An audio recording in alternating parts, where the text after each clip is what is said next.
Welcome back to our coverage. Illinois Governor J.B. Pritzker putting Chicago on a pedestal as a showcase for Democratic policies. But when it comes to things like education, data shows those policies are getting a failing grade in the city's public schools, and they have for a long time. Garrett Tenney is live in Chicago with more. Hi, Garrett. Yeah, Dana, good morning to you. Sadly, even describing it as a failing grade seems generous when last year only 1 out of every 4 Chicago public school students could read at grade level.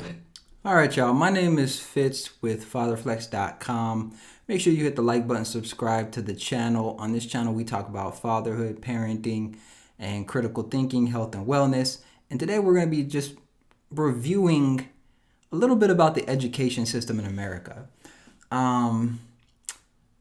As a father myself, I take this issue very seriously, and I come across this stuff all the time, but I thought I would just react to one of these videos. And when I'm hearing that only 25% of children in a specific area can read, that's a problem. That's a problem. And I speak to people, and more recently, I think I was speaking to a teacher that had the perspective of, teachers should not be graded on results, like their pay shouldn't be based on results, that we should just give them these evaluations that don't really mean anything, and that should be enough. Well, as a parent myself, I'm telling you what, if my child is going to a school where only 25% of the children can read at that school, we're leaving. We're leaving, and we're leaving yesterday. We're leaving yesterday. I don't care how the teachers feel. I don't care if they need more money. I don't care about none of that, because my child's education comes first. And if you are a teacher and you're upset at this, please understand that I do not care. What I care about is the children. I care about my children. And although I don't live in this area, but what I will tell you is that I believe when you go to an underperforming school as a teacher, as a parent, as a student, there can become an atmosphere where you get used to underperformance and underachieving. And that can just be, a culture that not only affects the teachers and their ability to teach, but the students as well. And I'm not blaming teachers. I'm not putting the sole blame on anybody, but that's unacceptable. Only 25% able to read. Got to do better. But let's finish what they're saying, and I'll give my full reaction. And only 17% were proficient in math.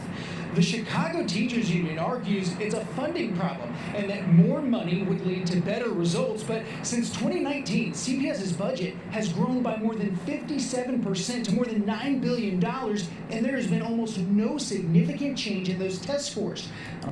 So the funding increases, but the results don't increase.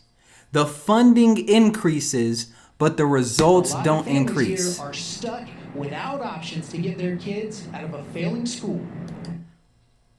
The funding increases, but the results don't increase, and we're supposed to just feel bad about the teachers. We're just supposed to say, okay, teachers, you tried, that should be good enough. What I don't think that many teachers understand, especially if you're a teacher without children, is that these are our children's futures. And if they, and let's be real, I think that most kids, when they go to school, they want to learn. I think most kids want to learn, but what ends up happening is maybe they're not challenged enough. Maybe the environment is like if you're in a classroom where everyone else is able to just keep talking and there's not an environment of learning, those smart kids may not feel like they're challenged enough. There's all these issues. And when I see this, that more funding did not result in even a small bit of change, to me that means that the excuse of, well, we need more funds is just not cutting it. Something else has to change, whether it's the teachers learning how to teach better or teach in a different way, whether it's getting the parents involved, whether it's, coming in and saying, okay, we need to hit these specific results. If not, these schools are getting closed down. Whatever it takes to make sure that these children are learning, that's what it takes.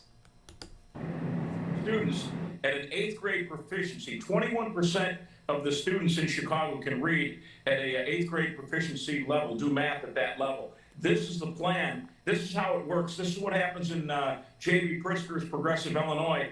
Now, Mayor Brandon Johnson and the Teachers Union want to spend billions more to invest in schools that arguably should be closed. This must be right here It says welcome back, but the B is at the end of welcome. That must be one of these kids coming up out of these schools and they didn't learn how to spell right.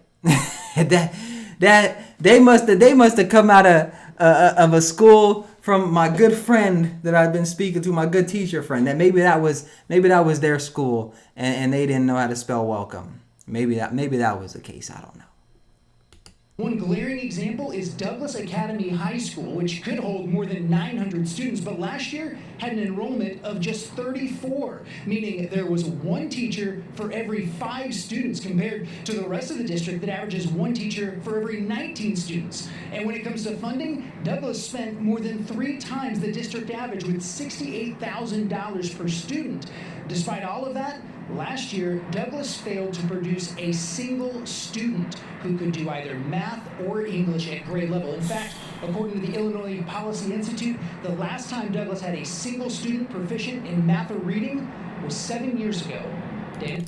And see, I think I've seen enough of this. Here's the thing, right?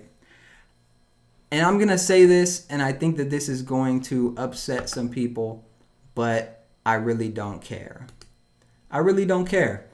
When you're in a profession such as teaching, and you can go years and years without producing results for your students, and you're allowed to keep that job, that's a problem. And it's not just teachers. That would be with any job. With any job, if you can keep going and going and going without losing your job or without some major change happening, whether it's structural or whether it's top level down, then there's a problem.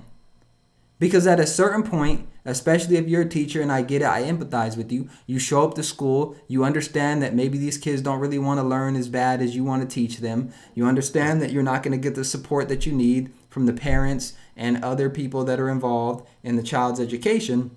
I get it, and you show up, and now it's just about your paycheck and coasting by. And I'm not saying that that's all teachers, but I do think it's a great, it's a lot of teachers.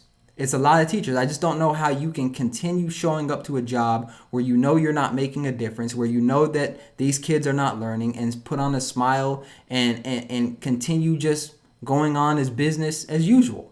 At a certain point, it might feel purposeless. Like you're just doing something. You're just taking up time, just taking up air, sitting in a classroom where nobody is learning. I wouldn't want it to be me. I would not want it to be me. And listen, I'm open to being criticized. I'm open to being, quote unquote, proven wrong. I don't think I have all the answers. I'm speaking probably from more of an emotional perspective right now because I'm a father. And what I can tell you is that if my children went to these schools and I found out these results, they wouldn't be going to these schools no more. They would not be going to these schools anymore. And if they did go to these schools some more, I don't care what these teachers are doing with the other students. I don't care how much attention you're giving them. You're giving my child some attention, and they're going to learn. And I'm going to make sure that they're learning. And I'm going to hold you accountable.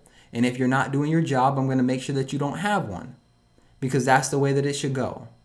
If you're not doing your job, you shouldn't have one. And that's not to say that teachers aren't doing their jobs, but it is to say that we need to look at the education system and understand why it is that so many children are not proficient. Is it the resources? Is it the teachers? Is it the students? Is it a combination of all those things? I think it's a combination of all those things. And, it just has to get better. It has to get better. But let me know what y'all think. And make sure you hit the like button, subscribe to the channel. I got one more thing for y'all. Got one more thing, kind of maybe a little inside joke. I want y'all to type the word that you see in the comment section, or the picture that you see. I want you to type it into the comment section. Let me know what y'all see on the screen. Type that into the comment section. It's a little game I got going on. Type it into the comment section. And in my community page, I'll post what this is about a little later. Let me know what y'all think. Type what you see in the comment section. All right, y'all. My name is Fitz. I'm out.